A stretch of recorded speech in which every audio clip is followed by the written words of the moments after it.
Hey there. Welcome to our channel, Sleeping Pill, where stories drift softly into the night. I'm Michael, your companion on this slow journey into sleep. So close your eyes, take a deep breath, and let this gentle story carry you toward sleep. Tonight, we step into something so gentle, so slow, and so unintentionally romantic that you'll probably fall asleep before you even realize it's happening. You're out on an ordinary evening, the kind where the sky is doing that soft lavender thing. The air is mild, and you're walking mostly because your brain feels like a cluttered kitchen drawer. The streetlights flicker on, one by one, like they're too tired to commit to their jobs, and your footsteps make that soft shh sound against the pavement. It's peaceful. It's quiet. It's exactly the kind of night when something tiny shifts without you noticing. And honestly, you probably won't survive this story awake. So, before you get comfortable, take a moment to like the video and subscribe. But only if you genuinely enjoy what I do here. And tell me in the comments where you're listening from and what time it is right now. I love seeing how far this sleepy little community reaches across the world. Now, dim the lights, maybe turn on a fan for that soft background hum, and let's ease into tonight's journey together. You don't expect anything special to happen on this walk. You never do. It's just your escape from whatever chaos the day tried to throw at you. An overflowing inbox, an overboiled pot of rice, or that one neighbor who insists on vacuuming at odd spiritual hours. You step into the quieter lane, the one lined with old houses whose windows glow like warm pockets of nostalgia. There's a dog barking somewhere, a scooter backfiring in the distance, and the faint smell of someone's dinner drifting across the street. You pull your shoulders back, breathe deeper, and let your pace slow. Walking is your reset button. Your mind settles into something between boredom and clarity. And that's when it happens. You nearly collide with someone turning the corner at the same time. They stop, you stop. Both of you do that awkward half-side shuffle like two polite ghosts trying not to overlap. You look up, and so do they. It's quick, one of those almost surprised blinks people give when they didn't expect another human to exist within a 3-foot radius. They murmur a soft, "Sorry," and you throw out your own apology, even though you were walking perfectly normally, thank you very much. And then you both laugh, barely, a tiny exhale with sound. But it softens the whole moment, like the universe just ironed out a wrinkle in your evening. You step aside, they do too, unfortunately in the same direction. Shuffle again, apologize again, and yes, laugh again. By the third attempt, you manage to navigate around each other like civilized adults, each of you nodding with that faint smile of, "We'll never speak of this again." Except, as you continue walking, you notice something strange. Your mind keeps circling back to that brief meeting, not because it was romantic or dramatic, not because violins played or sparks flew. It was just human. Quietly human. A moment small enough to float away, but soft enough to linger. You try to refocus on the walk, the rhythm, the breeze, the hint of jasmine from someone's balcony garden. But that unexpected encounter keeps nudging your attention. It's ridiculous, you tell yourself. People bump into each other all the time. Sidewalk near collisions are practically the national sport. But your mind is stubborn, and it replays that little laugh you shared like a loop. Maybe it was the calm of their expression. Maybe the way they held their grocery bag like it contained precious artifacts. Maybe the way they stepped back with equal awkwardness, like they weren't used to colliding with anyone either. you shake your head because a full story forming from 2 seconds of accidental eye contact is a bit dramatic, even for your evening brain. You're just decompressing, that's all. But as you keep walking, the air feels a little different. The road seems a shade softer. You start paying attention to the flicker of the streetlights, the rustle of an old tree overhead, the way the night hums around you. And without meaning to, you wonder where that stranger is walking now. A bus rolls by with its familiar sigh. A cat darts across the pavement like it's running from unpaid rent. You chuckle softly to yourself. There's something amusing about your mind making this whole thing more interesting than it should be, like it's trying to spice up your routine without consulting you. You loop around the neighborhood, letting the familiar turns guide you. The sky deepens into a shade closer to navy. More windows glow. More crickets start tuning up in the background. Your thoughts settle again, lighter now, like someone adjusted their brightness. By the time you're nearing your street again, you've almost forgotten the moment. Almost. It still flickers at the edge of your mind, tiny but persistent. You slow down near the same corner where it happened, not because you expect anything or anyone, just because your feet do it naturally, like they remember something your brain pretends not to. Nothing's there, of course. Just a lamppost, a cracked stretch of pavement, and the faint sound of someone's whistle drifting from afar. You smile to yourself, half amused, half calm, and continue home. But what you don't know is this. That little near collision, that gentle pause in your ordinary walk, that soft, shared laugh, it was the beginning of a quiet walk that wasn't going to last minutes or hours, but years. You don't think about them again the next morning, not at first. You move through your routine the way you always do, half asleep, mildly annoyed at your alarm, brushing your teeth while making eye contact with yourself, like two people silently judging each other's life choices. Breakfast is uneventful, unless you count the existential dread that comes with realizing you're out of milk again. You step outside for your usual walk, the same loop, the same quiet streets, the same everything. But today, as you wander past the corner where you nearly collided with that stranger, something in you pauses, just a little. Just enough to make you feel like maybe the sidewalk is watching you. You tell yourself it's ridiculous. You're not waiting for anyone. You're just walking, getting fresh air, touching grass, existing in the universe like a normal adult. But still, your eyes flick toward the bend in the street like they're checking the weather. Nothing.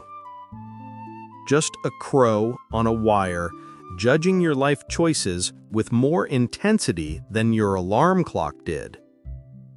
You continue walking. But here's the thing. Your brain loves patterns. And now, no matter how much you deny it, it has quietly filed away evening walk equals possible stranger encounter. So that night, when you lace up your shoes again, there's a strange little flutter under your ribs. The mildly embarrassing kind. The kind you pretend is just indigestion. The sky is that soft blue-gray shade that makes everything look like an old movie. The streetlights wink on one by one. A scooter zooms past with unnecessary heroism. You breathe in that comforting blend of dinner aromas, dal, someone's burning onions, and the faint hint of chai. Your walk begins almost exactly like the night before, Except, tonight, something changes. You hear footsteps behind you. Soft, unhurried steps. Not a jogger, not a cyclist, not someone trying to pass aggressively like they're in a foot race you didn't sign up for. Just steady footsteps falling into rhythm with yours. You don't turn around right away, because that would be weird, you tell yourself. You're a calm, collected human who looks forward, not over your shoulder like you're in an old detective movie. But eventually, curiosity wins, as it always does. You glance back, and there they are. The same stranger from last night. Same grocery bag, same soft expression, same slightly uncertain steps, like they're not used to carrying their presence around other people. Your heart does a weird little double tap. They notice you noticing them and give a polite nod. The kind that says, "Yes, hello, human from the near collision event. I acknowledge your existence." You nod back, the universal symbol of, "I am trying to seem normal. Please don't perceive my awkwardness." You don't say anything. They don't either. But your walking speeds naturally align, like the two of you are syncing without effort. You walk ahead by a few steps. They follow at their own pace. It's not walking together, but also not walking together. It's the kind of thing only an introvert romance could handle, side by side in spirit, but safely buffered by silence. At one point, both of you step aside for the same elderly couple, and the stranger gives a tiny smile. Not a dramatic smile, not one of those movie meet-cute smiles, just something mild, warm, and fleeting. But it's enough to make you feel like someone just tapped your heartbeat's shoulder and whispered, "You paying attention?" You're not. At least that's what you tell yourself. You finish your loop, they peel off into a different lane with a small, polite wave. You mirror it, trying not to look like someone waving at a passing boat. When you reach home, you chalk the whole thing up to coincidence. People live in the same neighborhood. People walk at similar times. People carry the same grocery bag 2 days in a row because some vegetables refuse to be bought without ceremony. But coincidence has a funny habit of repeating itself. The next day, they're there again. Not right away, not in a suspicious, stalking way. Just at some point during your walk, you catch the sound of those steady footsteps behind you. You almost pretend you didn't hear them. But then your pace adjusts, theirs adjusts, and suddenly the two of you are doing that quiet, unspoken walk again. Together, but not too together. You steal a small glance. They carry a different grocery bag today. This one looks like it contains exactly 3 items and a lot of emotional support. The silence between you would make some people uncomfortable. But it starts feeling familiar. Like you found a walking partner who understands the sacred power of not talking. By the 4th walk, the universe stops pretending. At the same corner where you nearly collided on that very first night, both of you show up at the exact same time. Not behind, not ahead, exactly side by side. You both stop. They say, "Looks like our timing matches." You answer, "I guess it does." Simple, small, barely even a moment. But something gently clicks into place. Quiet as a sigh, soft as a leaf touching the ground. From that day forward, you don't walk alone. Not officially, not dramatically, not because anyone made an announcement, but because two people walking the same path every day eventually begin walking it together. Sometimes you talk, sometimes you don't. Sometimes all you share is the sound of gravel underfoot and the familiar rhythm of steps falling in sync. It's the beginning of something so slow and so subtle that you don't even realize it's happening. Your quiet walk is becoming your quiet walk together. And this gentle alignment is how something begins without beginning at all. The fourth day of these accidental, not accidental walks arrives with a kind of gentle expectation you pretend not to have. You tell yourself you're just stepping out for fresh air, for your routine, for your mental health, for the vague hope that movement will magically fix your entire life. But deep down, you know you're listening, not for birds or scooters or the neighbor's unnecessarily loud pressure cooker, but for footsteps. Your own steps feel different today, a little lighter, like your shoelaces took an antidepressant. You adjust your pace without meaning to. You glance toward the bend in the road with the kind of casualness that is absolutely not casual. And then you hear it. That soft crunch of gravel, that slightly uneven rhythm, those familiar footsteps that feel like they've been part of your day for years, not days. You don't turn around right away. You're committed to pretending that this is all nothing. But the footsteps get closer, a comfortable, familiar distance behind you. You let out the kind of tiny, secret smile you hope no one sees. Eventually, you look back. They're there. No grocery bag today, just their hands tucked into their coat pockets, shoulders slightly hunched like they're bracing against the evening air. Their eyes meet yours for a quick moment, and there's this quiet recognition there, like the two of you have shared a secret without ever speaking it out loud. "Evening," they say, voice soft, almost shy. "Evening," you answer, trying not to sound like someone who spent the last 3 hours hoping this exact thing would happen. You fall into step together with an ease that shouldn't feel as natural as it does. Nobody declares anything. Nobody asks, "Shall we walk?" Because you don't need to. The walk just happens. Tonight, you actually talk a little. Not about deep things, not about the meaning of life, not about childhood traumas or philosophical dilemmas.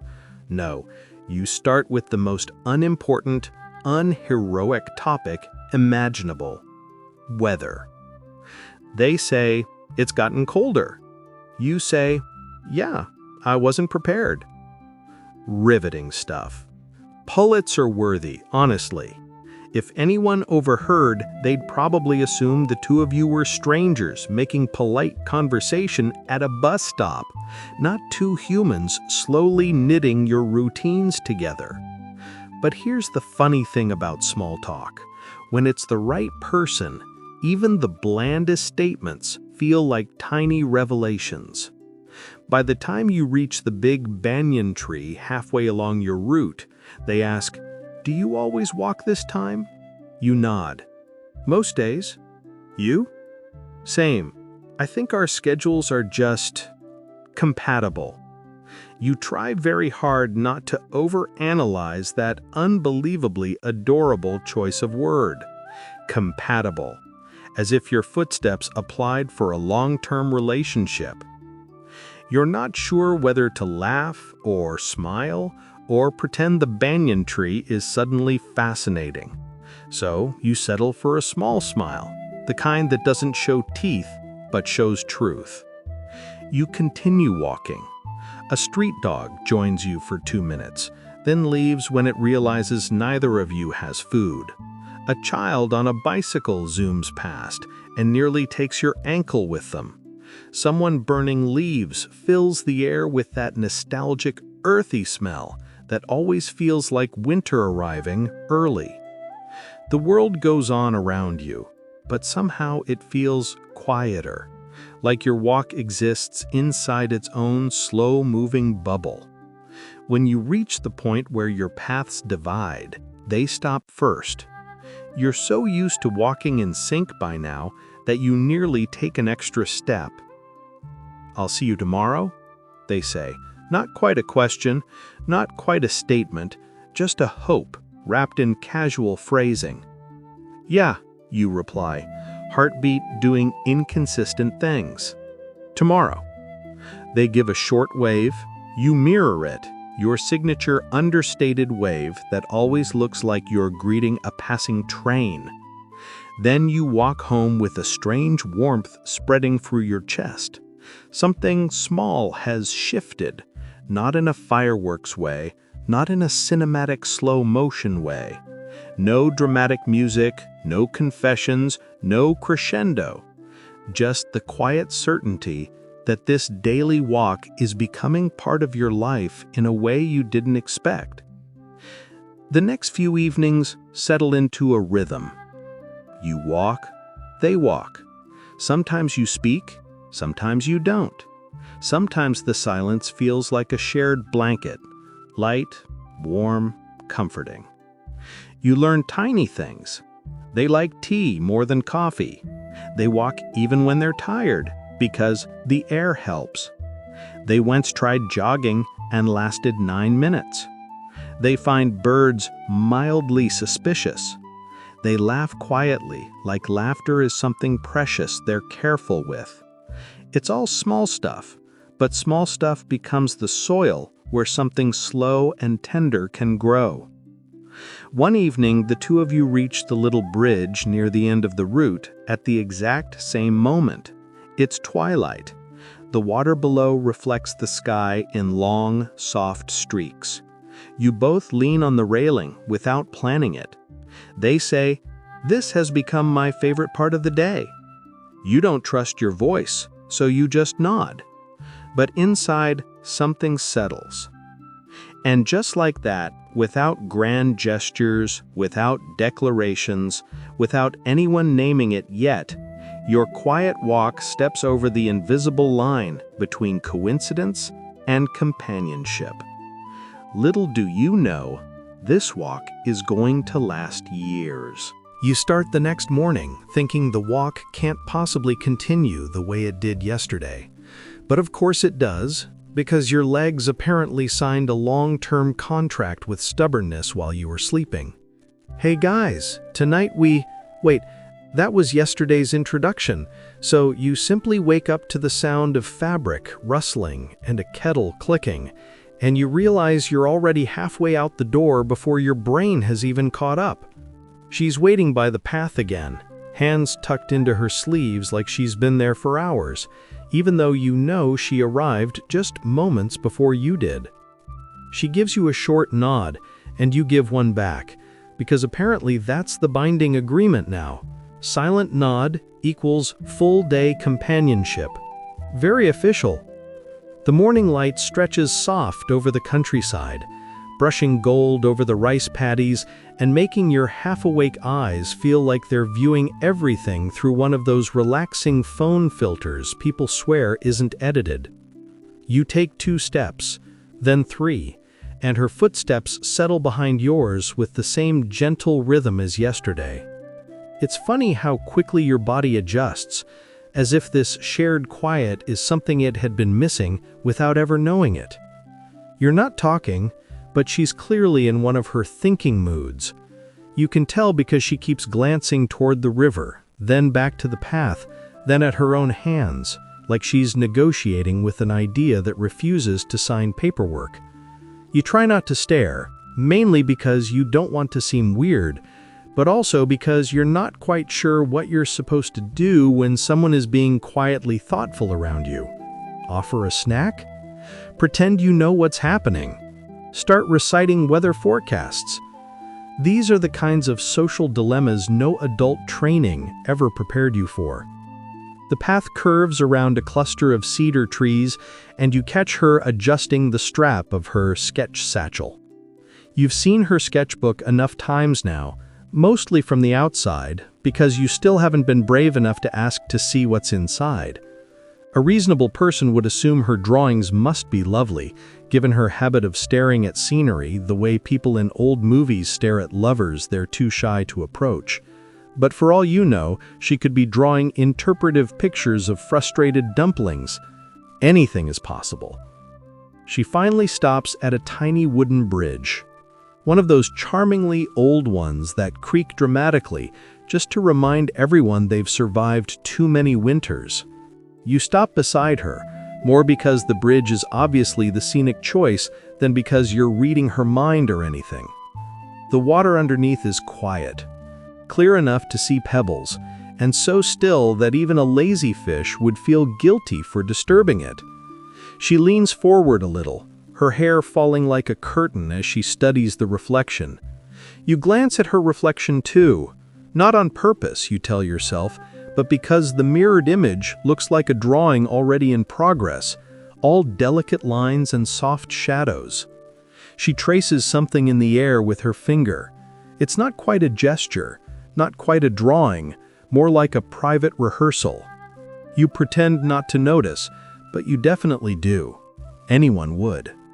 A breeze arrives just in time to save you from awkwardness. It brushes through the tall grass, lifting the scent of pine and damp wood. You inhale deeply, partly because it smells good, and partly because you need something to do other than stare at her being quiet on a bridge. She turns to you and gives the smallest smile, the kind that hardly counts but still hits harder than a full conversation. You return a smile of your own, equally small, equally cautious. Then she begins walking again, as if the bridge was only a bookmark in her thoughts. You follow, and the silence shifts. It's more comfortable now, or maybe you're just becoming fluent in her version of communication. Step after step, you realize something strange. You don't feel the need to fill the silence with chatter. You don't even feel the urge to check your watch or mentally calculate how many hours are left. Instead, you're just walking with her. And surprisingly, that's enough. A flock of birds startles from the treetops, and you both pause automatically, watching them rise. You make a quiet joke about how the birds probably have more organized morning routines than you do. She lets out a soft laugh. An actual laugh. Not loud, not long, but genuine. You feel ridiculously proud of yourself, as if you've achieved something monumental. You resisted the urge to celebrate with jazz hands. Barely. The path opens to a clearing where a single bench waits under a camphor tree. It's the kind of bench designed for elderly couples to sit on while complaining fondly about each other's habits. Naturally, you decide not to sit because that might imply something dangerously close to comfort, and comfort is obviously terrifying. She sits anyway.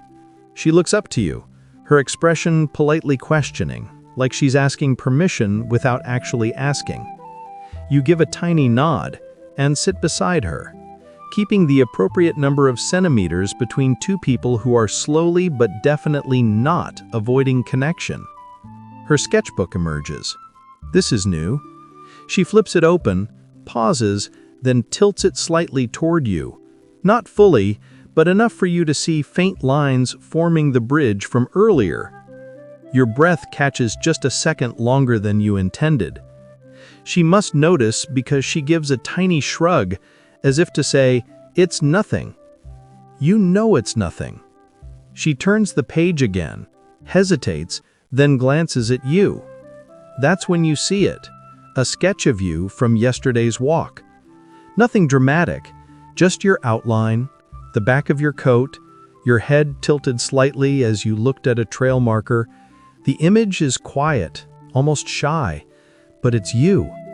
Your throat tightens a little because somehow she captured exactly how you felt in that moment. Unsure, curious, and oddly hopeful. You don't say anything because you're suddenly aware of how loud words can be. Instead, you let the silence hold both of you, stretched soft and warm like a blanket. When she finally closes the sketchbook, it makes a sound small enough to be mistaken for a sigh. She stands, you stand, and the walk continues. But it's different now. Less like two separate people pacing the same road, and more like you're sharing a single, unspoken purpose. A quiet vow, maybe, though neither of you is ready to name it. You wake the next morning with the strange certainty that she'll be waiting again, and an even stranger certainty that you want her to be. You try to play it cool. You take your time tying your shoes, reheating yesterday's tea, pretending you don't care what time it is. But the moment you step outside, your feet hurry like they didn't get the memo.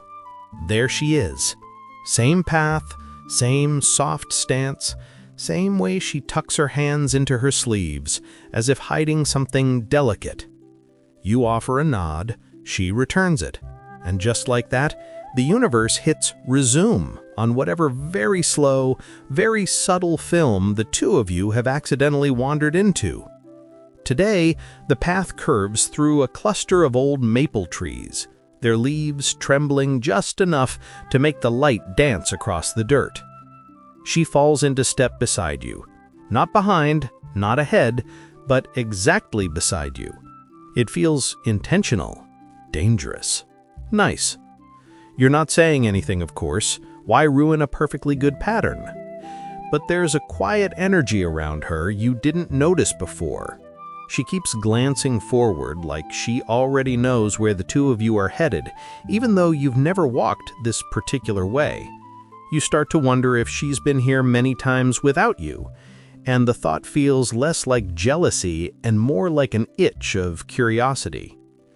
As the path widens, she stops abruptly, raising one hand in a simple, calm gesture, the universal sign for hold that thought even though you weren't actually having one. You freeze. She kneels near a patch of moss, studying it with the same intensity some people reserve for tax documents. Then she points, inviting you to see what she sees. It's a small, delicate sprout, barely visible, pushing its way out of the earth. You blink, unsure why this is important, but she's already sketching it. Quick strokes, sharp lines, minimal fuss. You find yourself crouching too. Not because the sprout suddenly fascinates you, but because she does. The way her eyebrows draw together, the way her breath slows, the way she focuses like the entire world makes sense only when she's observing something tiny. You make a soft joke about the sprout being extremely ambitious. She hides a smile behind the hair falling over her cheek. That counts as a laugh, you decide. You'll take the point. She finishes the sketch, stands, dusts her hands, and gestures for you to continue the walk. You rise beside her, aware of the warmth settling between you, light, careful, and ridiculously pleasant. The next stretch of road is quiet farmland. Rows of early crops align the earth, interrupted only by a few distant farmers who wave lazily, clearly assuming you're a couple out for a morning stroll. You consider clarifying that you're not, but that would require social energy you absolutely don't have. Also, you're not entirely sure they'd believe you. When the path dips near a small stream, she slows. Then she removes her satchel, places it on a rock, rolls up her sleeves, and steps into the shallow water as if this is the most obvious thing to do on a walk. You stare, baffled. She gestures for you to follow. You point to yourself like an underpaid actor. Me? She nods. You step in, the water is freezing, and your entire soul regrets trusting her. She laughs, actually laughs at your expression. It's soft, but unmistakably amused. You stand there, ankle deep, pretending you aren't dying from cold for the sake of dignity. She crouches again, splashing her fingertips gently in the stream. Then she points to the reflections, ripples, distorted sky, the glimmer of a fish darting beneath. She wants you to notice the way the world changes when it moves. You try, you really do. And slowly the ripples start to make sense, stretching shapes, bending colors, blending the sky and water until you're not sure where anything begins. You glance at her. She looks at the stream the same way some people look at loved ones, quietly, reverently, tenderly. You feel something weird in your chest, like a small door opening. You ask very softly, "Is this where you come to think?" She hesitates, then nods. It's the first time she's answered a direct question, a shockingly intimate thing considering her usual communication style, which is mostly composed of nods, blinks, and the occasional artistic stare. The walk continues, but slower now. You feel like you've stepped into something private, not a secret, but a room she doesn't show many people. So you match her pace, her quiet, her rhythm. When you reach a hill overlooking a valley of layered green fields, she stops and sits on a flat stone. You sit beside her, not too close, not too far. She opens the sketchbook again and begins drawing the view with confident, fluid lines. Then she looks up at you, narrows her eyes as if measuring something, and begins sketching again. You freeze. You are being drawn again. You try to act casual. You fail. You attempt to look picturesque, whatever that means. You fail harder.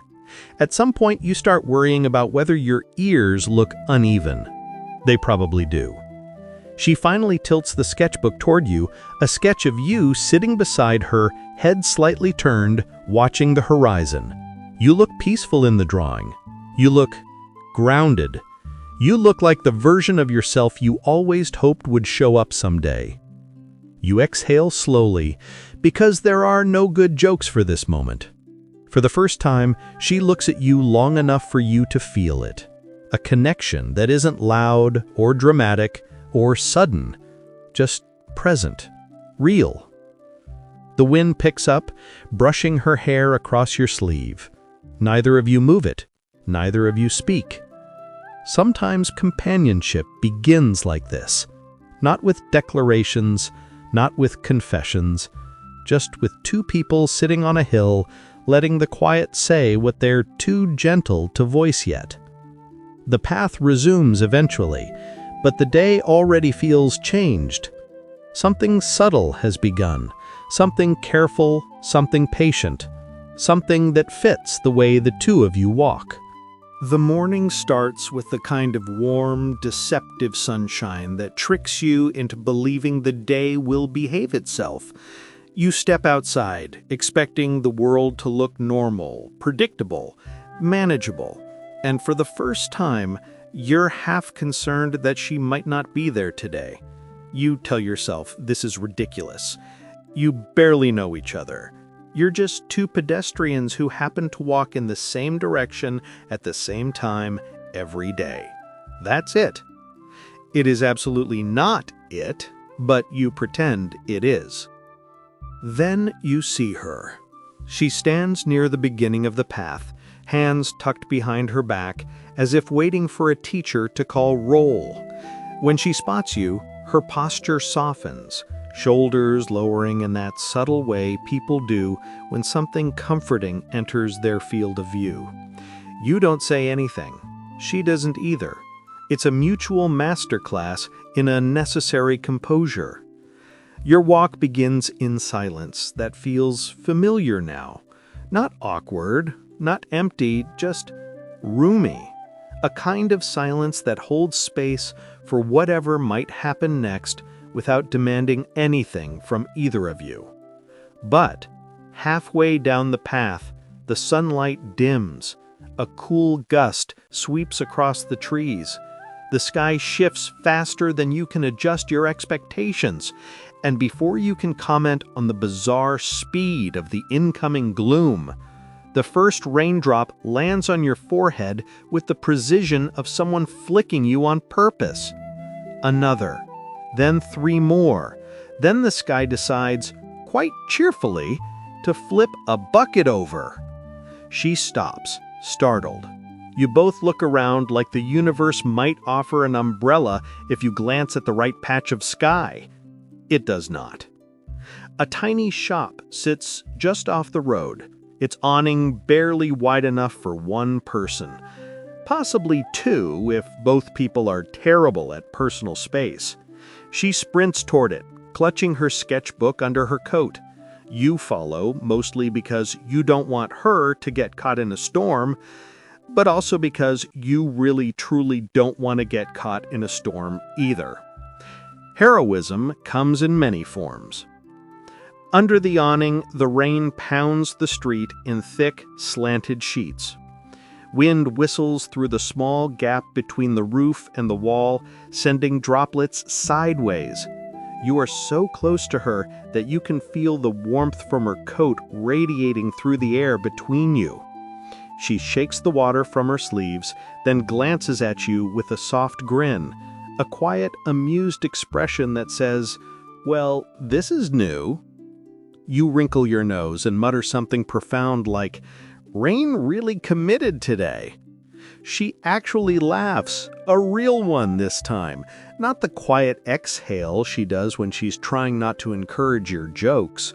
The sound is warm, a little shy, and far more charming than any human noise has any right to be. Then, without prompting, she opens her sketchbook. On a dry page, she begins to draw the scene in front of her. The street blurred by the rain, the rooftops dissolving into streaks of gray, and, after a small hesitation, your shoulder leaning just slightly toward hers under the narrow shelter.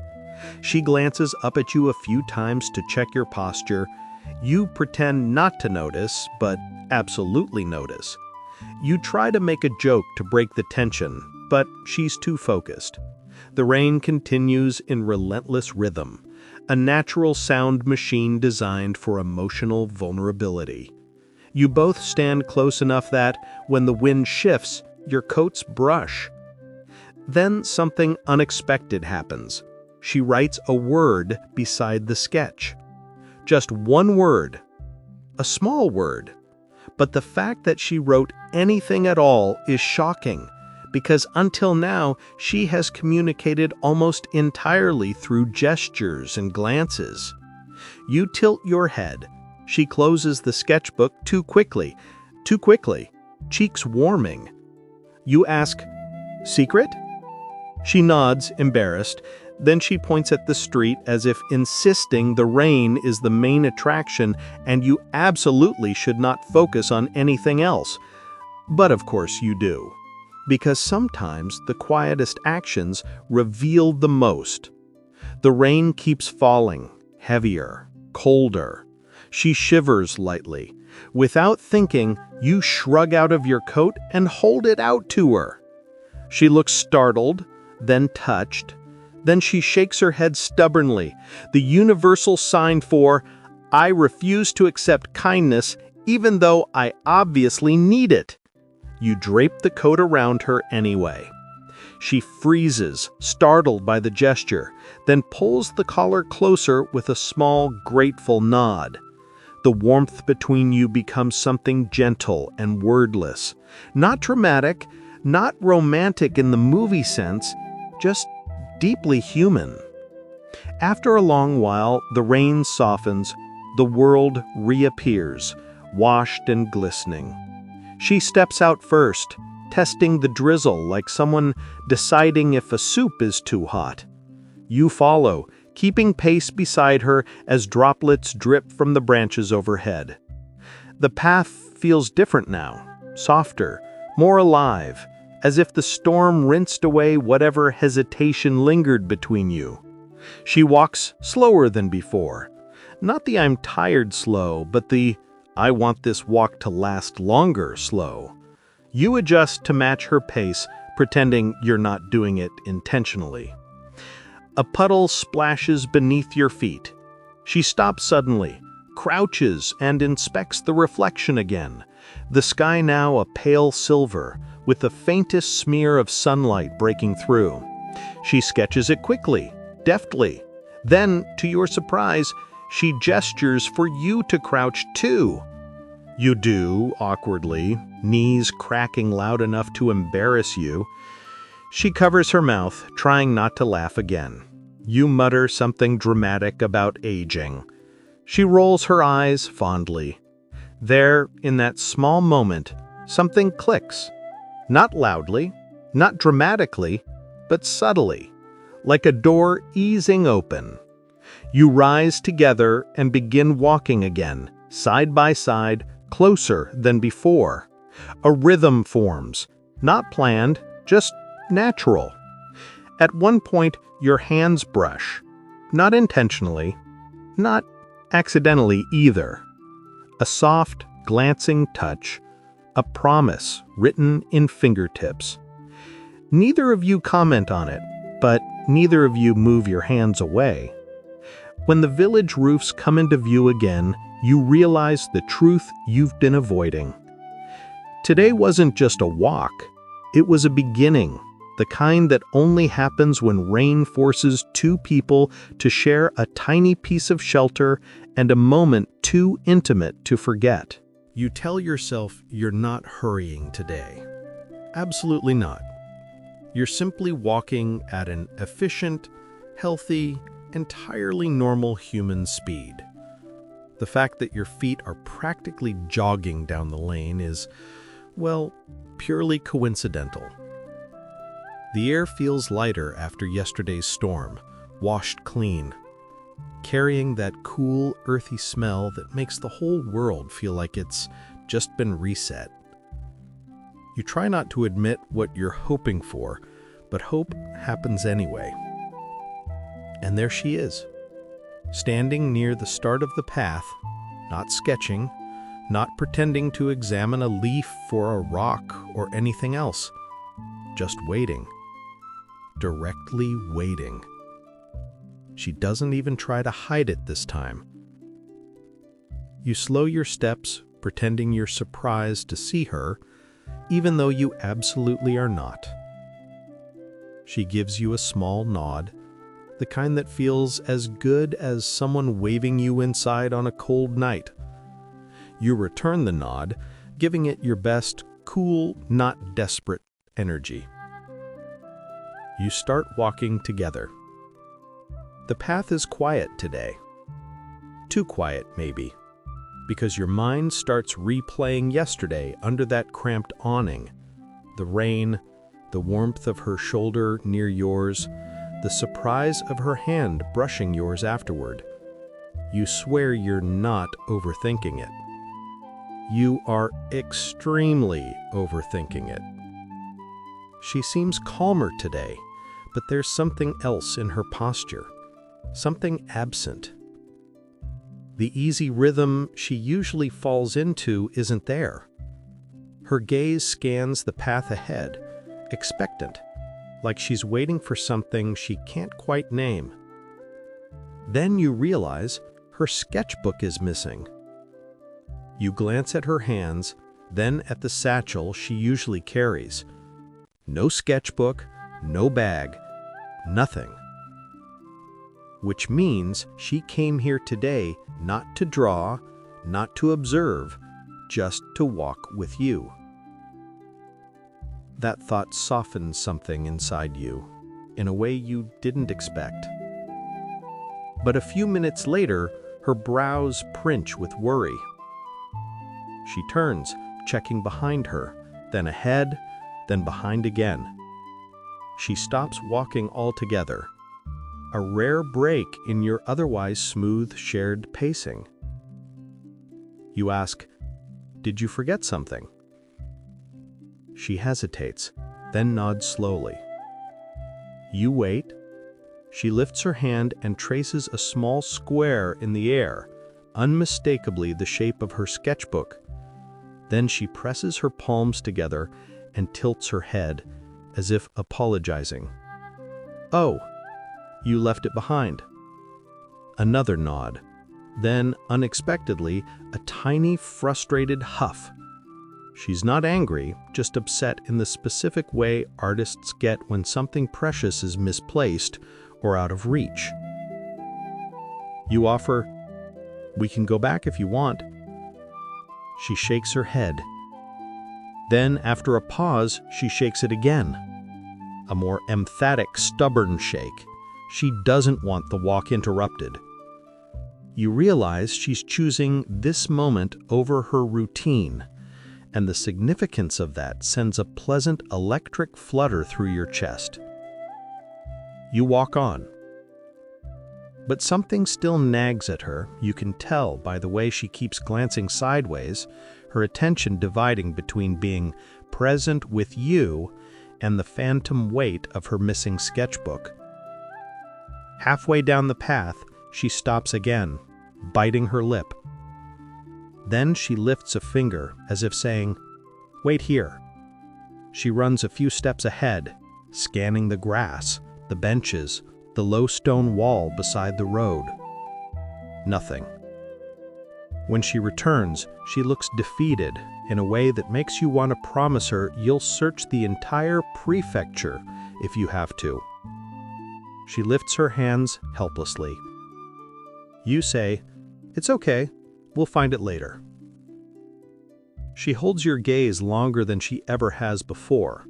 Something flickers there, something that feels like gratitude, but also something warmer, something quieter and deeper.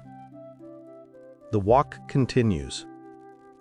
But this time, every step you take feels more aware of her, of the shifting air between you, of the way her worry softened into trust right before she fell back into step beside you. With the usual friendly silence filling the air, it's tempting to just enjoy the companionship. But every few minutes, she throws an accidental glance behind her. When finally, after 20 minutes more, the sketchbook appears on the railing and it's lost safely, you wonder if that intentional. About 20 minutes later, as you reach the bridge with the worn wooden rail, she stops abruptly.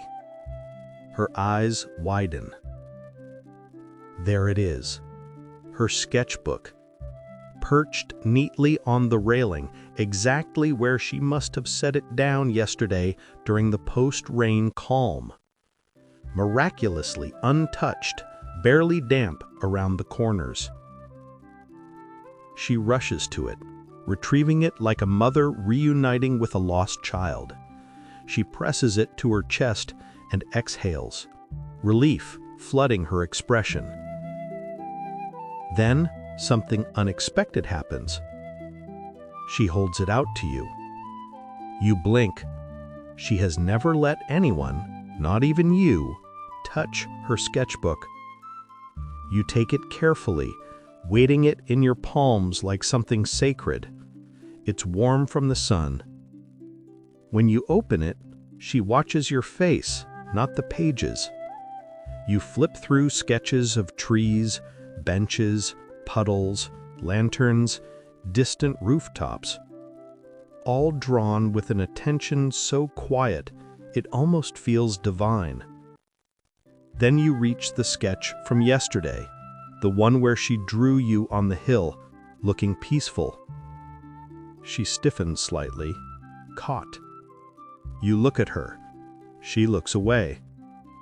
It is the first moment between you that has crossed from gentle companionship into something fragile, tentative, unmistakably intimate. You close the book and hand it back to her. But instead of taking it, she looks at your hand, then places her palm lightly against yours as she takes it. Not a grab, not a pull, just a passing warmth. A silent thank you. You resume walking. Slower now, closer now. Two people on a simple path, moving in synchrony, each pretending their heartbeat is completely normal. but you know the truth.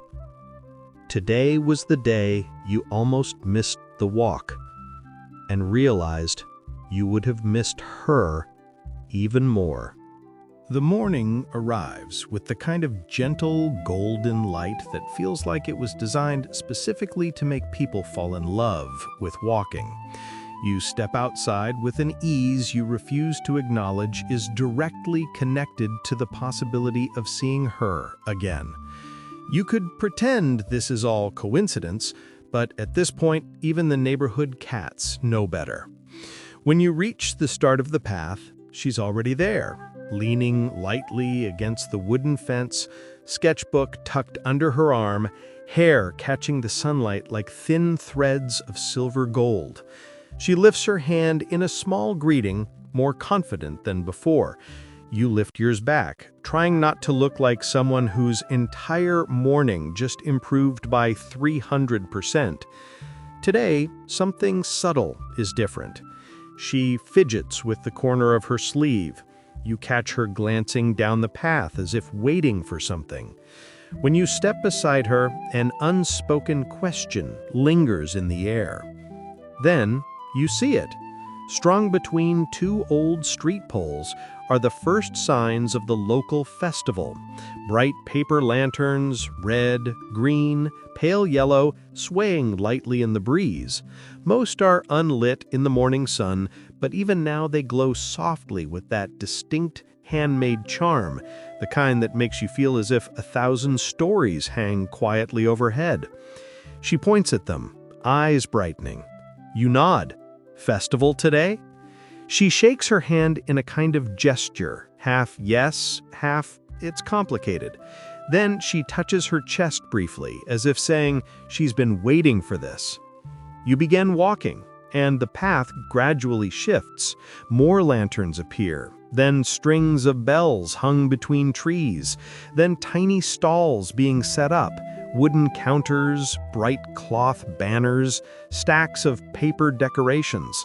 The scent of early festival food begins drifting through the air.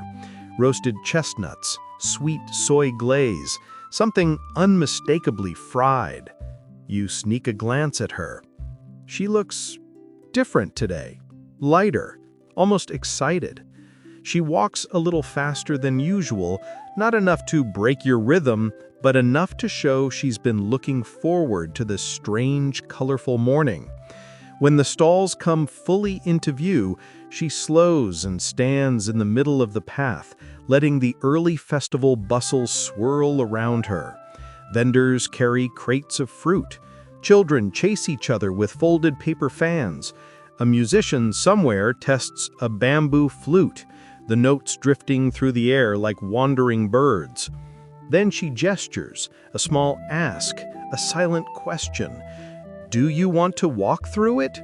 You nod, and the two of you step into the festival's heart.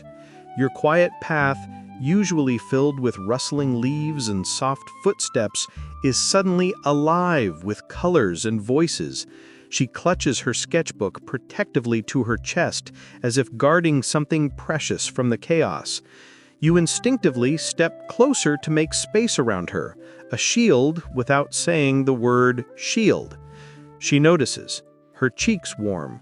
She pretends she didn't. You pass a stall where lanterns are being hand-painted. She stops, mesmerized by the brushes gliding in smooth, steady arcs. The artist dips a brush in black ink, then draws a single perfect stroke on rice paper. She leans forward, studying every movement.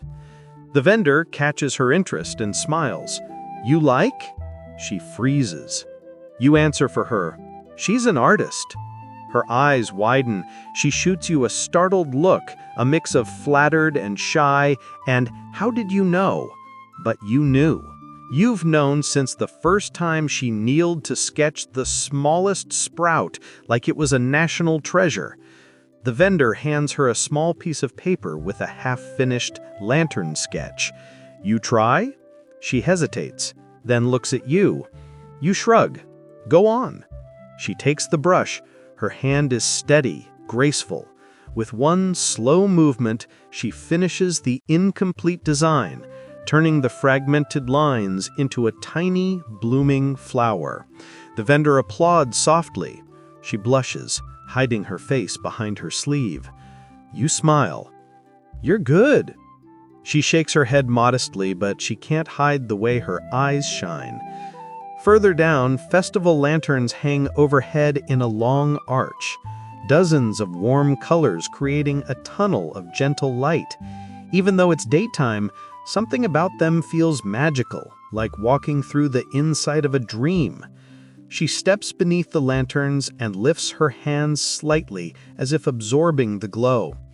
Then she turns to you, and for the first time, she motions for you to walk beside her, not with a nod, not with a gesture, but with an open palm extended halfway toward you. Not asking to hold hands, not asking anything bold, just inviting you to walk closer. You join her, closing the space until your shoulders nearly graze. As you walk, she pulls her sketchbook open, but she doesn't sketch the lanterns or the stalls or the festival. She sketches your hands, side by side. Not touching, just close. You feel your heart shift, like something subtle, long-rooted, has finally started to bloom. Halfway through, she stops abruptly, her pencil stills. She looks up at you, eyes soft. Then she taps the drawn hands lightly, as if confessing something. You swallow. You don't comment. You don't tease. You just let the quiet speak. When the festival music starts, low drum beats, soft flutes, she closes the sketchbook and falls into step again, but nearer than before, as if the lantern tunnel has changed the rules of the walk. By the time you exit the lantern arch, you realize something that feels both obvious and unbelievable. This wasn't just a different walk. It was a turning point, not with words, not with declarations, but with lanterns and quiet gestures and a sketch of two hands that haven't touched yet, but someday might. You wake with the faintest memory of lantern colors still drifting behind your eyelids. Soft reds, muted golds, the shape of her small smile under all that warm festival light. It's ridiculous, honestly, how gently your mind has begun carrying these moments. You tell yourself you're not growing attached. You are 100% growing attached. You step onto the path a little earlier than usual, hoping she won't notice. She absolutely will. She notices everything, but you pretend anyway, because you're committed to the performance of nonchalance. She arrives only a minute after you, breath a little quicker than usual, as if she hurried too.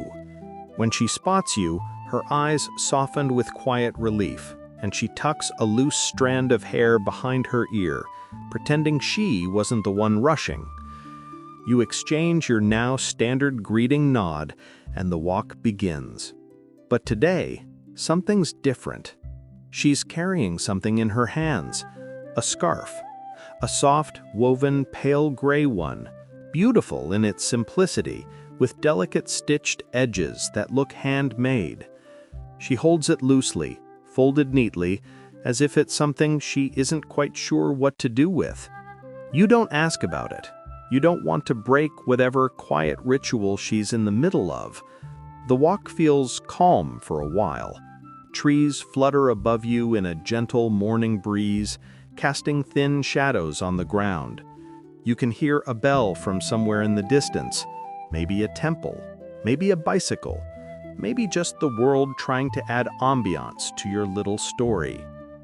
You're halfway along the familiar path when she suddenly stops. At first, you're not sure why. Then you realize her scarf is gone.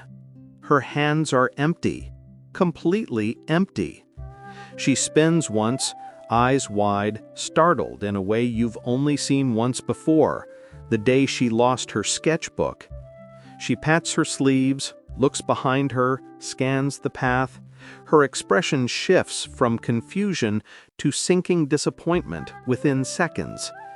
You ask gently, "Did it fall?" She gives a tiny nod, embarrassed. Then she starts retracing her steps in hurried, short movements, scanning the ground as if the scarf would magically appear if she stared hard enough. You follow her, because of course you do. You check the grass near the edge, the low stone wall, the bend in the road, but the scarf is nowhere. You can feel her getting more upset, not dramatically, but in quiet little breaths and the way her fingers fidget with her sleeves.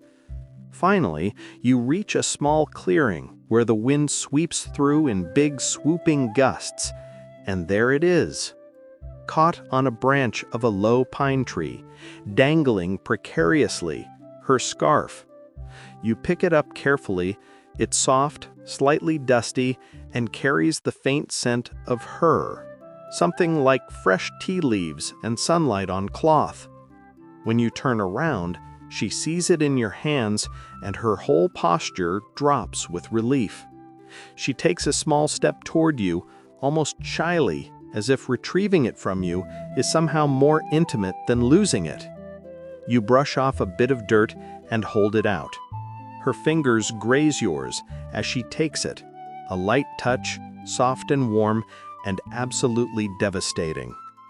You feel that tiny jolt of contact travel all the way up your arm like a whispered secret. She doesn't let go of the scarf immediately. For a moment, both of you are holding it, hands overlapping just enough to feel like something meaningful should be happening in the background, maybe swelling music or slow-motion wind, but the world stays quiet as if respecting the moment.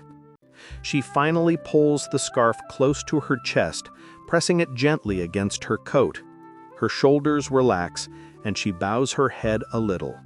A silent thank you, wrapped in gratitude and something more fragile. Then, she unfolds the scarf, and you see the truth. It isn't just a scarf. It's her scarf. The one she sketched around other people in her drawings. The one she wore on the hill when she sketched you. The one she'd wrapped around her sketchbook so it wouldn't get wet. It's meaningful to her. Deeply meaningful. She drapes it around her neck with care, then looks at you again, holding your gaze longer than she has before. There's a softness there. A slow, steady warmth she doesn't hide this time. You continue walking, but she stays close today. Not subtly, not accidentally. She walks so near that your sleeves brush with every other step. You don't comment, she doesn't either. It simply becomes part of the rhythm between you. When you reach the small wooden bridge, she pauses. Then she does something unexpected. She lifts the edge of her scarf and offers it toward you, not to take, but to feel the fabric, to understand why she cared so much. You smile lightly, brushing your fingertips over it. "It's beautiful," you say softly. She nods once, then taps the scarf gently, then taps her chest. A gesture so simple you almost miss its meaning. Then she taps your sleeve, and suddenly you understand the message written in silence. This scarf means something to me, and now, so do you. You don't respond with words. Words would be clumsy here. Instead, you walk with her across the bridge, matching your steps with hers, both of you moving in a careful harmony that grows easier every day. The rest of the path stretches ahead, glowing in soft morning light, and you realize the truth of it. Today wasn't about a lost scarf. It was about the first shared object between you. Something found, something returned, something held between two people whose quiet walk is turning, step by step, into something lasting. You wake with an odd sense of rhythm in your chest. Not excitement, not nerves. Something quieter, steadier, like your heart already knows the path you'll walk today. It's strange how quickly routines grow roots. Stranger still how quickly someone else's presence can become part of the morning's architecture. When you step outside, the air is crisp enough to make your breath cloud for a moment, softness curling into the cool morning light. You adjust your collar, telling yourself you're not hurrying. You are absolutely hurrying. She's already waiting. This time, she stands on the stone ledge near the beginning of the path, scarf wrapped snugly around her neck, the same scarf you found yesterday. She touches the end of it lightly, almost unconsciously, as if making sure it's still there. When she sees you, her shoulders relax in that gentle, quiet way that says she'd been hoping for you. You join her. No rush, no need. The walk begins with an ease you didn't have a few weeks ago, the kind of ease that only comes from two people who've been slowly sinking their pace without admitting it. The first steps feel familiar, the crunch of gravel, the rustle of leaves, but something deeper feels familiar too. The simple assurance that she will walk beside you and that the day will open itself slowly as you move through it together. Today, she doesn't sketch right away. She holds the book loosely in her hand, seemingly content just to match your stride. Birds chatter overhead, and the sun paints the tips of the trees with warm gold. It's peaceful. Maybe too peaceful. Because out of nowhere, she stops. You turn. Her gaze is fixed on the horizon, on the long path that stretches forward, winding gently between the fields, the bridge, the small grove of trees. Then she looks at you. A soft, meaningful look. And without any gesture, you somehow understand. The walk has become a habit now, not a coincidence, not an accident, not a polite repetition, a habit. And neither of you is trying to break it. Her cheeks warm, barely. She looks down at her shoes, then back up at the path. It's a silent admission, and you feel it settle warmly in your chest. You continue walking. Along the fields, the rhythm deepens, slower, steadier, more natural. The two of you fall into an effortless pace that feels more like a shared breath than a shared activity. The wind blows softly, carrying the scent of early blossoms from some nearby garden. She glances at you occasionally, and each time she quickly looks away as if caught doing something too honest. You bite back a smile. Then the wind picks up. A lantern hanging from the branch above you swings, its ribbon coming loose and drifting to the ground. It lands near her feet, a small, soft scrap of color against the grass. She picks it up gently, turning it between her fingers. Without overthinking, she ties the lantern ribbon around the end of her scarf, the scarf you returned her, a small bright mark on the pale gray fabric. Then, she ties the other end loosely around your wrist. You blink, startled. She immediately panics, hands flying slightly upward, eyes wide, ready to undo it. But you gently shake your head. "It's okay," you say softly. She freezes, watching your face closely, checking if you mean it. You do. She lowers her hands, letting the ribbon stay. A simple, quiet connection between you. It isn't tight. It isn't symbolic in any grand or dramatic way. It's just a borrowed festival ribbon, a tiny decorative thread linking your wrist and her scarf. But it feels monumental. You both sit there, the ribbon fluttering gently with every breeze, as if recording a moment the universe wants you to remember. For a long while, she closes her sketchbook, then shifts slightly closer, not enough to make it obvious, but enough that your shoulders are warm from more than the sun. When you begin walking again, the ribbon sways lightly between you, trailing soft arcs through the air, weaving small patterns that only you two will ever understand. You don't talk about it. You don't need to. The walk continues, the path familiar but new again, because now every step seems to echo the same quiet truth. What began as an accident has turned into something steady, gentle, and unspoken, a habit made of footsteps, glances, shared silences, and now a ribbon you're both too shy to untie. The morning feels strange before it even begins. You step onto the path with the familiar rhythm already buzzing in your chest, expecting to see her. Pale scarf, quiet smile, sketchbook tucked close. But the air feels empty in a way you noticed instantly. The kind of emptiness that belongs to absence, not silence. You slow your pace. You look ahead. No one. You tell yourself, she's probably just running late. People run late all the time. People have lives, errands, responsibilities, breakfasts that burn unexpectedly.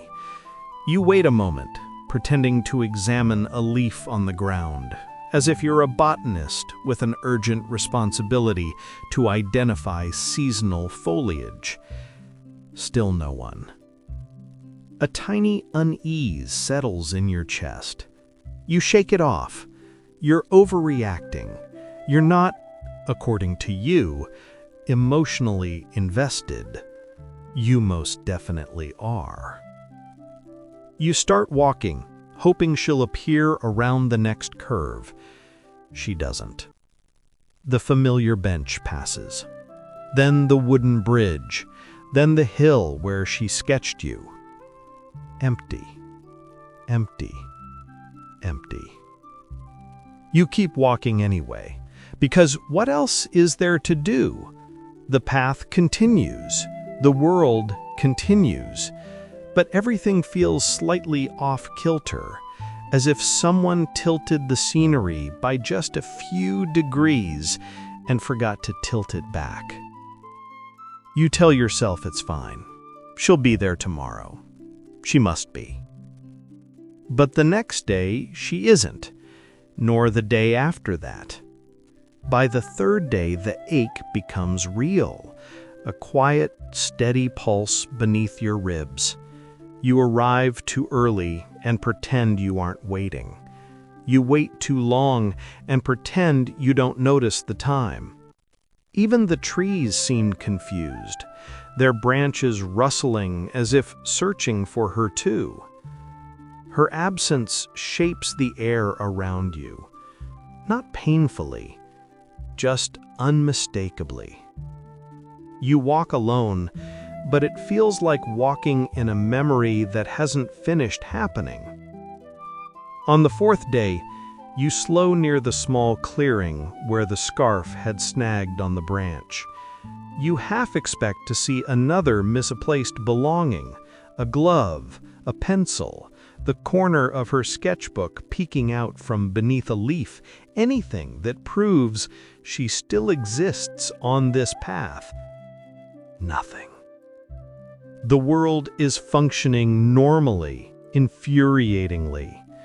Birds chirp, sunlight filters through the leaves, people go about their morning routines as if no small universe has been thrown slightly out of orbit. You continue walking. At the hilltop stone, your shared seat, you sit. Not because you plan to, but because your body naturally gravitates there. The stone is cool. The wind nudges your sleeves. A lone festival lantern scrap, left over from last week, flutters near your shoe. You pick it up, fingers closing around the fragile edges. It reminds you of the ribbon she tied around your wrist, that tiny, silent promise woven between the two of you. When you lift your wrist now, the faint imprint of the ribbon remains, not physically, but in memory, soft, persistent. You close your eyes, and you can almost feel her there beside you, not as a fantasy, not as wishful thinking, but as a presence your morning has grown accustomed to. Her quiet breaths, her soft focus on the sketchbook, the way she tilted her head slightly when observing the world, the tiny, shy half-smiles she tried to hide in the corners of her sleeves. And now, nothing. The hardest part isn't that she's gone. It's that you don't know why. Maybe she's sick. Maybe she's traveling. Maybe she's buried in work. Maybe life pulled on her sleeve the same way she tugs on her scarf. Gently, but insistently. You stand and start walking again, slower than usual. Each step feels like a question you're afraid to answer. By the time you reach the end of the path, a thought softens into shape, quiet but heavy. You don't just miss her presence. You miss her patterns, her pacing, her gentle way of turning silence into warmth. You miss the version of yourself that shows up when she's near, a calmer, steadier version you barely recognized before she arrived.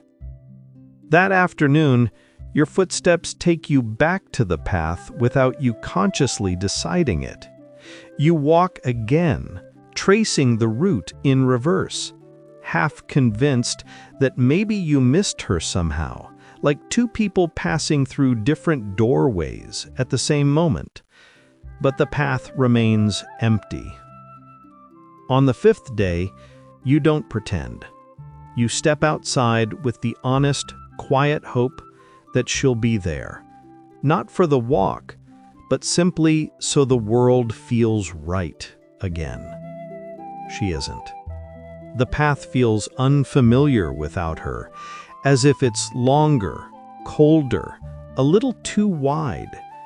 You walk anyway, hoping movement will steady you. The morning breeze carries faint scents from the village, warm rice, incense from a distant shrine, the crisp smell of laundry drying on nearby rooftops.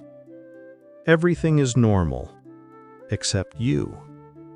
Your footsteps slow near every place where you've shared a moment with her. The bridge, the scattered stones, the spot where the festival lantern light brushed her hair with gold. Each memory feels sharper now, more vivid, like your mind is afraid of losing even the smallest detail. By evening, a quiet realization settles inside you, steady, almost comforting in its honesty.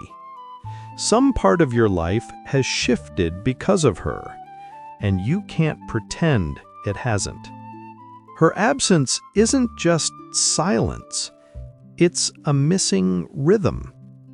The next morning, you don't rush, you don't hurry. You simply walk at your natural pace, slow, thoughtful, steady. And still, she isn't there. But even as disappointment folds gently over you, one truth keeps whispering beneath all the worry. If her presence changed your routine, then her absence is supposed to mean something too. And whatever this new feeling is, this ache, this longing, this soft worry lodged under your ribs, it's not a setback. It's a sign. A sign that the walk is no longer just a walk. It's become a part of you. And so has she. You don't plan on confessing anything tonight. Honestly, you never plan anything with this person because planning would make it real, and making it real would make you responsible for it. And responsibility in your sleepy evening universe feels like too much work. So you start your usual slow walk, except it isn't usual because your footsteps are doing something weird.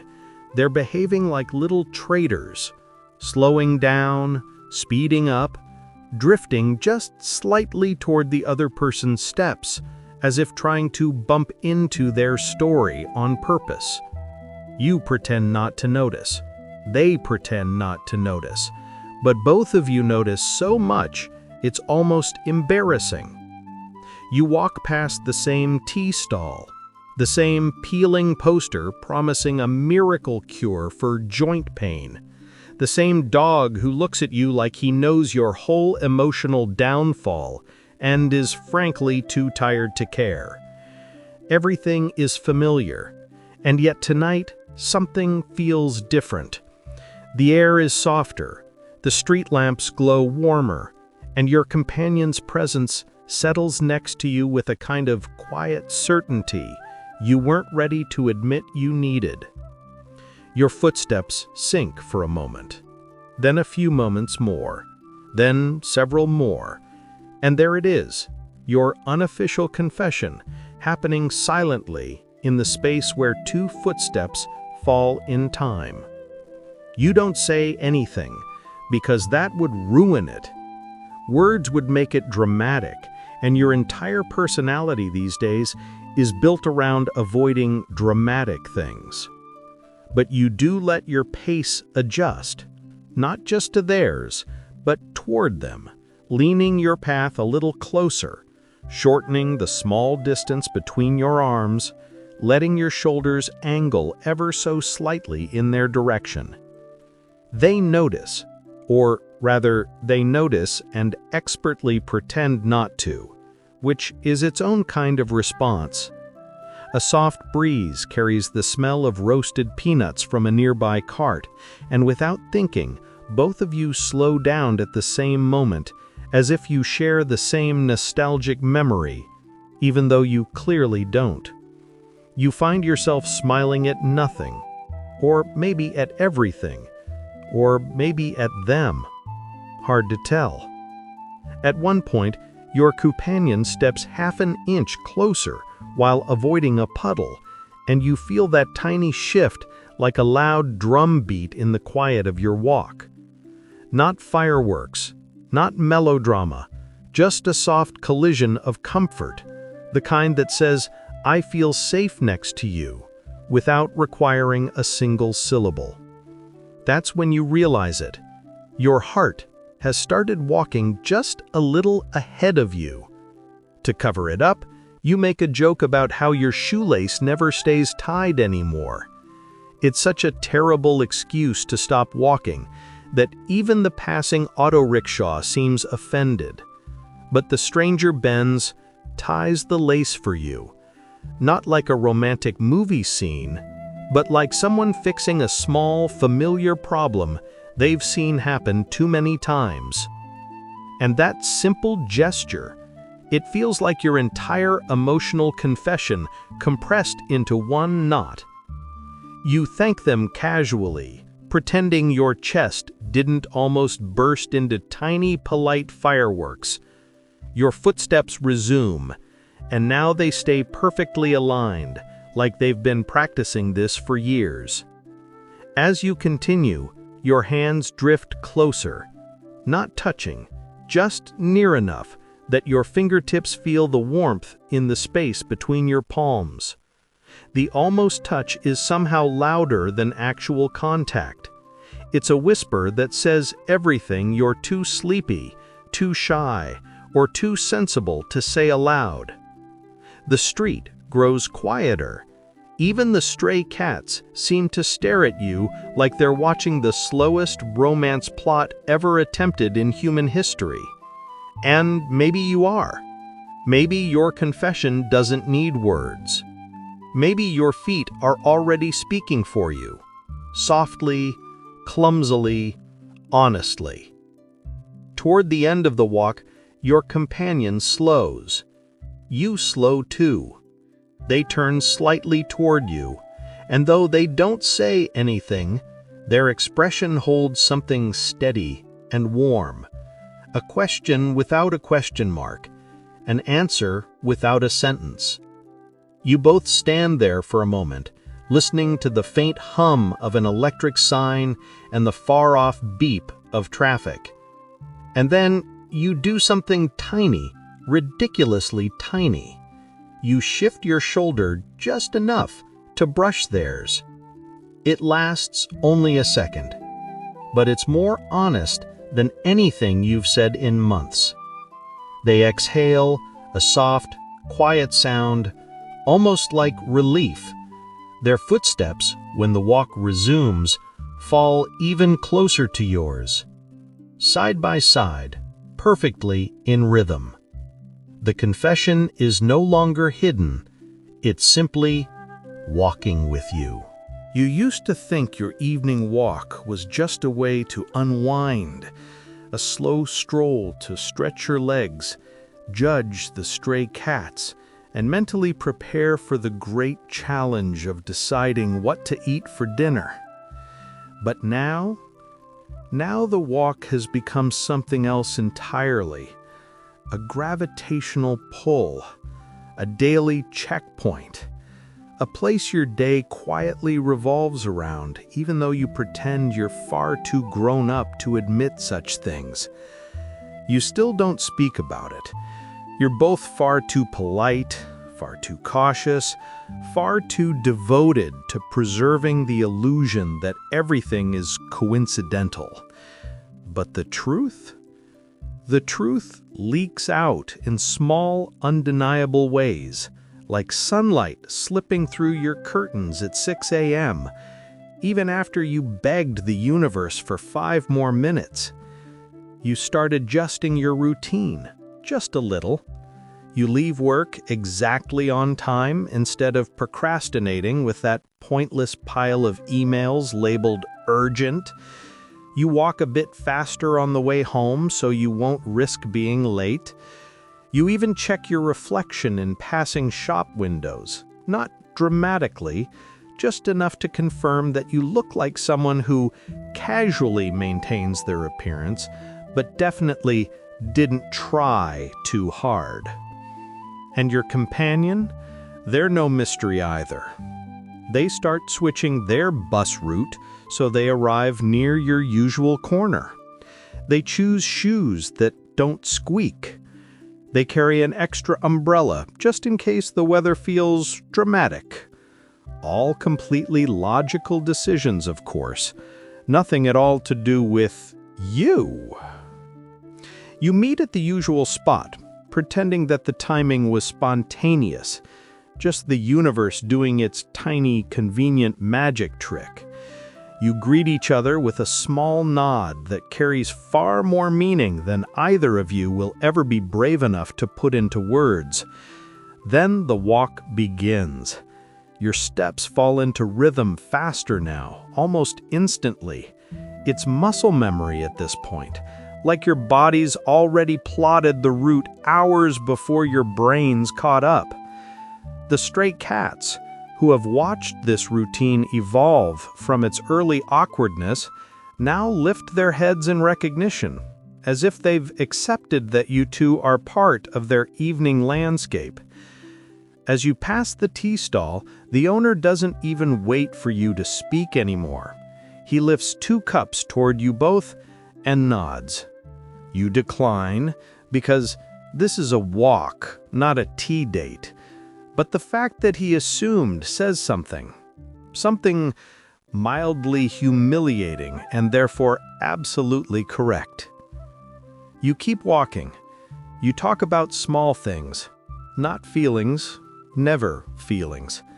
You talk about the weather, pretending to be confused every day, about how the local electrician has hung Diwali lights, even though Diwali is still far away, about the suspiciously wide selection of biscuits at the general store, as if biscuits secretly run the economy. And in between these tiny topics, something else flows, a kind of ease, a rhythm, a lightness that didn't exist before this walk became your unofficial shared universe. At one point, your companion mentions that they moved one of their weekly errands to the morning because evenings are too crowded. You know the actual reason. They know you know the reason, but you both let the explanation stand. It's the kind of polite lie that has become part of your shared language. A few steps later, you admit that you stopped wearing your old headphones, not because they broke, but because you prefer the sounds of the street, which is technically true if the sounds of the street include their footsteps. They nod, pretending not to see right through you, and you're grateful they don't push. Secrets are safer when they walk beside you, rather than jump into your arms. You reach the turn near the neighborhood temple, and you don't even need to ask which path to take. You always choose the quieter lane with the broken streetlight, the one that looks slightly eerie but is actually the safest because the dogs there know you now and have decided you're harmless. It strikes you, this walk is no longer a walk. It's a plan, a shared routine quietly shaping your decisions, a space that neither of you want to disturb because it holds something fragile and precious, like a tiny flame you're both protecting from the wind. You catch yourself imagining things. What if one day you walk together in daylight instead of evening? What if the bench under the banyan becomes a place you visit on purpose, not by habit? What if this path, this easy, predictable path, becomes part of your life story instead of just part of your day? But you don't say any of it. You just slow down a little, letting your shoulders brush again. Your companion doesn't move away this time. Near the end of the walk, you pause at the corner, the unofficial finish line. You both linger longer than usual, as if neither of you wants to be the first to break whatever quiet magic is holding the moment together. A dog barks, a scooter honks. The world keeps spinning, noisy and indifferent. But the two of you stand there like the walk isn't over, like it never truly ends. And maybe that's the plan you're both making without speaking. A life that keeps unfolding step by quiet step, side by side, without needing to announce itself. You don't notice at first that tonight feels different. The path is the same. The streetlights hum with their usual tired buzz. The banyan tree leans in its familiar, slightly judgmental way, like it knows your entire emotional history and still hasn't decided if you deserve a gold star or a concerned intervention. But something in the air has shifted. You feel it in the way your companion walks beside you, not closer, not farther, but steadier, as if their steps have finally settled into a certainty they've been tiptoeing around for months. The silence between you has weight tonight, but not the heavy, awkward kind. It's more like the soft pause you take before turning a page you've been savoring. The sun has already dipped low, leaving behind that faint purple glow that looks like the sky is blushing. The stray cats stretch and yawn as you pass, barely acknowledging you, as if you've become as predictable as sunset. You walk slower than usual, both of you pretending it's because the weather is nice, even though the weather is actually doing nothing special, just being mildly agreeable, like a polite coworker. You reach the tea stall. You don't even stop. You don't need to tonight. Instead, you veer toward the quieter lane, the one with the broken streetlight and the faint smell of someone's dinner beginning to simmer. It's your lane, the one you always choose together without discussing it, like a shared instinct stitched into your steps.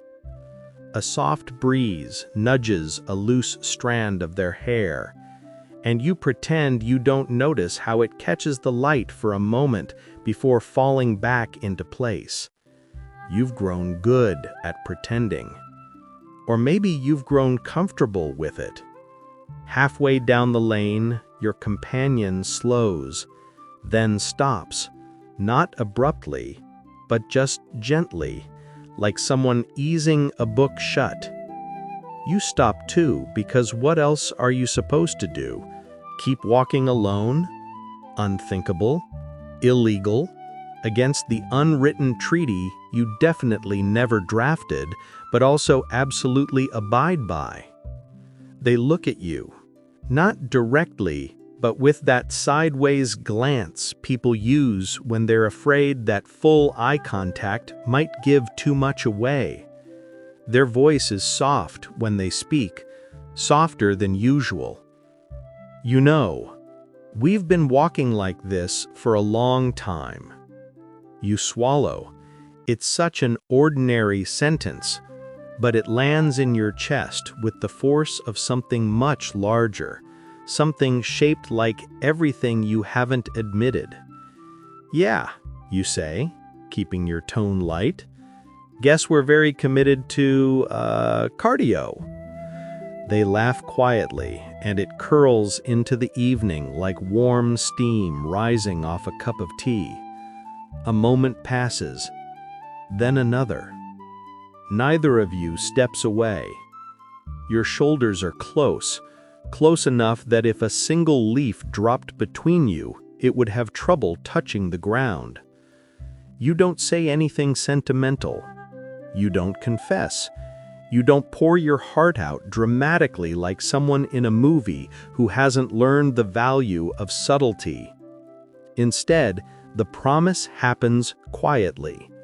Maybe it's when your hand brushes theirs, and this time, neither of you pull away.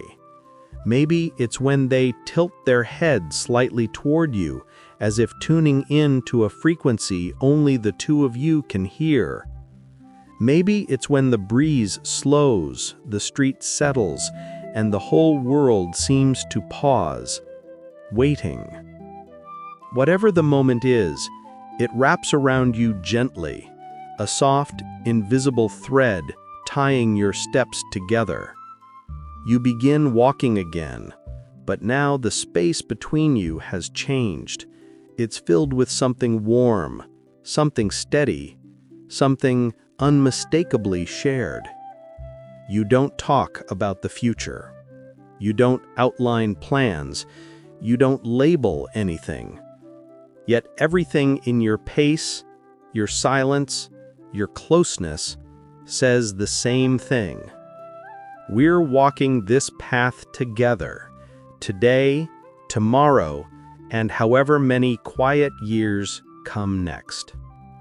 When you reach the end of the lane, neither of you take the usual parting step. Instead, you both linger, standing there like people who suddenly realize the finish line isn't a line at all. It's an opening, a beginning disguised as an ending.